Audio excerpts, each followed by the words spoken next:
సరే నేను గంభీరంగా మౌనంగా చూస్తున్నా. నేను కొడితే వట్టి కొట్టు నాకు అలవాట్లేదు కదా.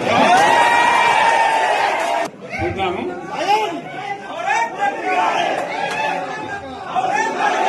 నా రోజులు కానీ అన్నట్టుగా నేను చూస్తా ఉన్నా. కానీ మనోళ్ళందరూ కూడా ప్రతిపాదిస్తుంది ఏంటంటే, ఒక సంవత్సరం జరిగిపోయింది, సంగమేశ్వర ఆన్నే పన్నది, బసవేశ్వర ఆన్నే పన్నది, పాలమూరు ఉత్పత్తుల పథకం ఆన్నే పన్నది, కాళేశ్వరం అట్లనే పెడుతున్నారు. ఇవన్నీ అన్యాయాలని కాబట్టి ఫిబ్రవరి నెలాఖరులో ఒక పెద్ద బహిరంగ సభ పెట్టాలి, ఇంకా కథ చూడాలి అని జరుగుతూ ఉంది. కాబట్టి మీరు కూడా పెద్ద ఎత్తున దయచేసి ఆ సభకు కదిలి రావాలి, కదా దూరమే ఉండదు. ఆ రకంగా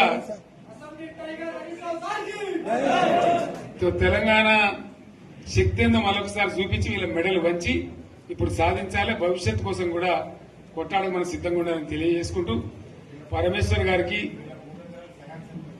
అంతటి లోకమంత్రం ఇది.